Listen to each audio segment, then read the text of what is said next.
Okay. Okay, let's wrap it up with the Tefillin dinim that we're learning and literally wrapping up the Tefillin, yeah. Okay, so we discussed about the various different customs, putting on Tefillin, where you do the shin, all those various different things. Basically, you have to hurry up from the Shalyat to Shorosh, not to make any separations, not to make any hefsik. If you hear Kedusha Baruch, you're allowed to answer between the Shalyat and the Shorosh, but then you have to make another bracha on the head tefillin. We learned that you don't put the fingers, the straps around the fingers until after you put on the Shorosh to minimize the separation. We also learned there's different customs how to do the fingers. One, two, one next to each other, one on top of each other, the various different things that we spoke about yesterday. Okay, now, what happens, by the way, it's interesting, what happens if somebody has a sore on the finger that you put the tefillin on? So you can't, it's like bandaged up, you can't put it on. So in halacha it says, and you put it on what's called the ring finger. The index finger. You put it on, instead of this finger, the middle finger, you put it on the ring finger, as it's called. Because again, it doesn't really matter where it's put it on. If somebody can't do the straps, the fingers anyway, you get to the mitzvah of tefillin. Okay, we learned about that, about making the knot, okay. Now, when somebody, you have to make sure when you put on the tefillin, like we said, discussed this 7 times around the hand, you have to make sure that they shouldn't be touching each other, or most of they shouldn't be on top of each other, because they have to each one be separate. We learned that some people make a little separation between between the wrappings of the hand. In Chabad, the custom is we do 1, which is really a half, and then a little break, 2, and then a bigger break, and the 4. When you put on the head tefillin, you have to make sure that they're not turned over. All these dinim we touched in different times already. Okay, now, how long should the straps coming down from the tefillin be? So there are different opinions. Now we know the right side is supposed to be longer than the left side. If you ever notice your tefillin, you notice that the right strand through the tzur coming down is longer than the left side. Obviously, because right is more important than left. But there are different opinions how far the strap should come down.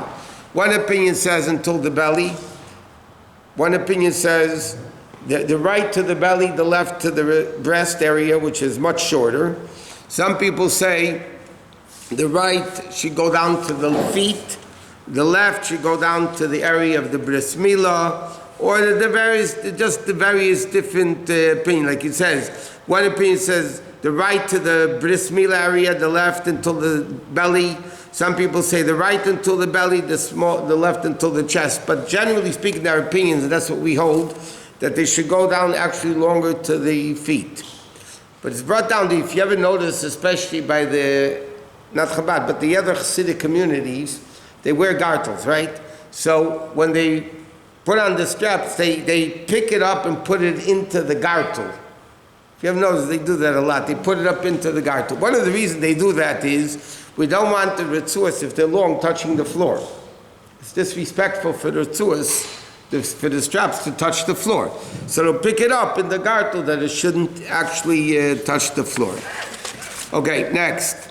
Some people say, okay.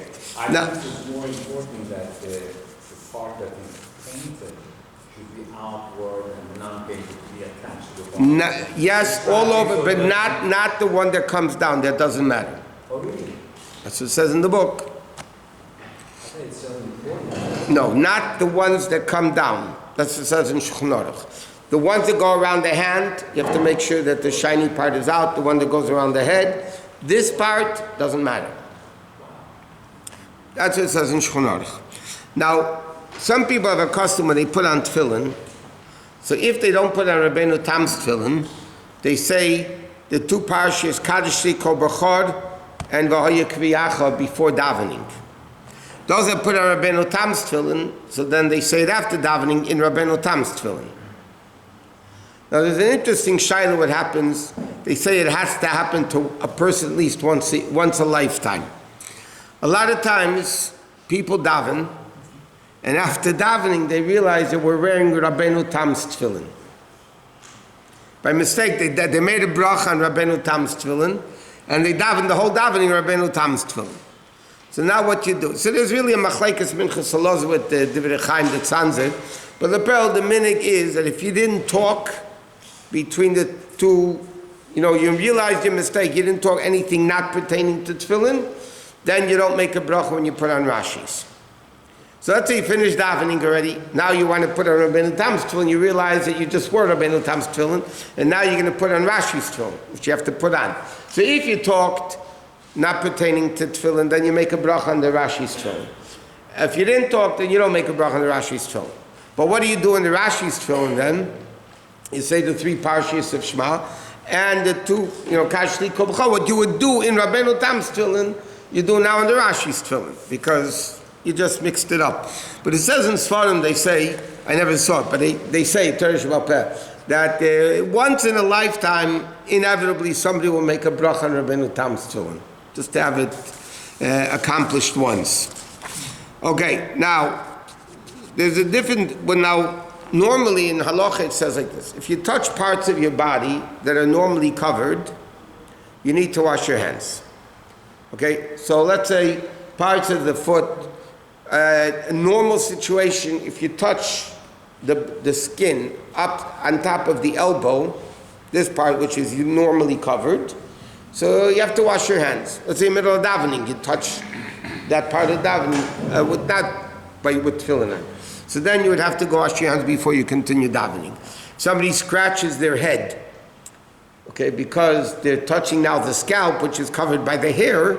Somebody's bald, it's a different story. But if if the hair is covering the scalp, so then when you scratch it, not when you touch it, when you scratch it, so then you're actually touching the scalp, so then you would have to wash your hair. If somebody, pardon the expression, picks their nose, or somebody puts their finger inside the ear canal, not on the outside, that doesn't matter. If you put it inside the ear canal, halachically, you have an itch, so you put your hand in there and itch it.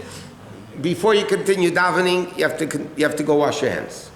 Basically, the hand that touched but some people just wash both hands. But halachically, the hand that touched. What about if you pick up something from the floor? Not. But if somebody ties their shoe in the middle of davening, then they would have to wash their hands before they continue davening. So now the question is like this: when you put on tefillin, you're putting on tefillin over here, which is normally the part that's covered. So when you put on tefillin, it's basically inevitably that you're not going to touch that area of. So there are people that are machmer after they put on tefillin, they go wash their hands. But the Belters most people don't do it, in fact. And they say because it's all part of the mitzvah of the tefillin, so at that time their hand's not covered. So when you wash, you just unwrap all the way or just partially? No, just your fingertips. Oh. That's it. So you could have the tefillin on and wash your hands? Yeah, sure.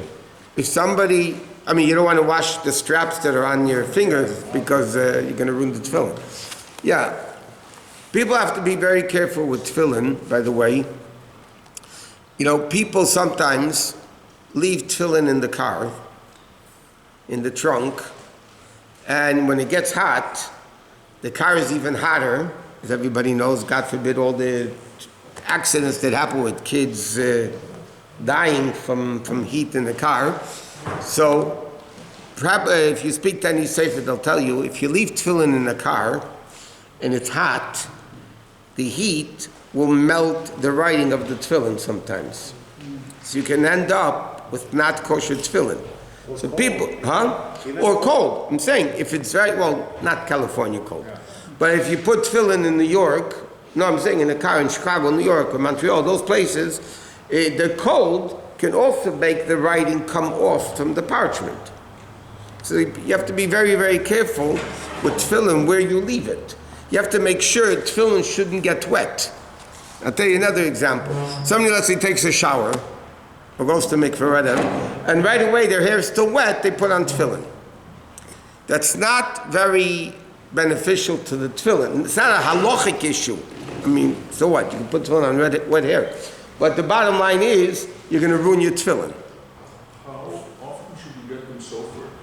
Sulfured? Yeah. You mean checked? Yeah. Preferably every year, but twice in 7 years. Why? Because. Why? Because. Because, that's why. Okay. No, so if you just, let's say, put on the tefillin and you just touch, you don't touch the scalp, you don't touch your hair, then it's fine. Okay, you don't need a keli to touch it. If you just wash the fingertips, even if you do. Okay. I missed something. How can you do it without touching the hair? No, scratching your scalp. Oh. I told you, the scalp is covered. So therefore, if you scratch yourself when you're touching the scalp, then you have to wash your hands in the middle of davening. This is over the... Right, I'm saying if you touch the hair, so then you're not touching the scalp. Or parts of the body which are normally covered. You can wash the fingertips, that's what they do. But don't wear the tefillin on the fingers while you're washing your hands, because again, you're going to ruin the leather. Okay, now when you take off the tefillin, wrapping it up, so to speak, when you take off the tefillin, you're supposed to take off the tefillin, number one, standing. Secondly, you're supposed to take it off with your left hand.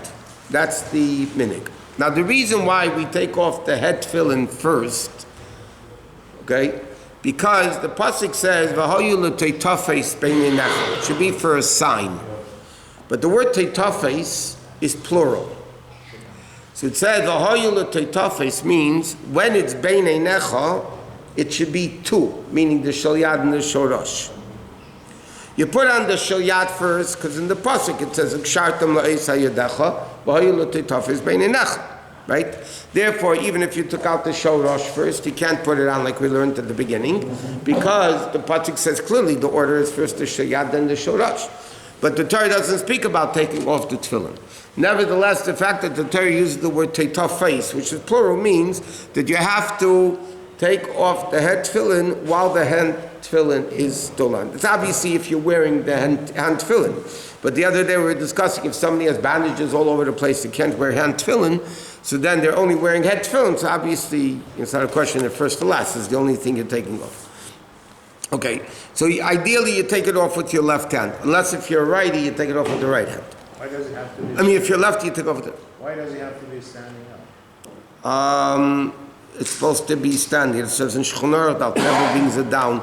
Just like when you put it on, you stand. So when you take it off, you stand. Now, Svardim, head. By the way, sir, we can't review all the classes that you were in that. You know what I mean? So hand, some people put, especially the Svardim, put on the hand tefillin sitting, but the head tefillin you stand. So when you take it off, you stand when you put it on, you stand when you take it off. But you take it off with your weaker hand. So if you're right-handed, you take it off with the left hand. To show we're not excited about taking it off. We're doing it with the weaker hand. If you're a left-handed person, you take off the shorash with the right hand. So really what we do is you undo the fingers, basically the same way you put it on in reverse. We take off the fingers from the hand, we take off the head tefillin with the left hand. Wait, I'm sorry. You first do the fingers, then the head, then the... No, you undo the fingers, then take off the head. Okay. And then, now, even though taking off the tefillin of the head, it says you have to do standing, wrapping it up, technically you don't have to stand. You could sit when you wrap up the tefillin. Some people just practically stand. But halachically, even though you have to take off the head tefillin standing, but you're allowed to wrap it up sitting. That doesn't matter.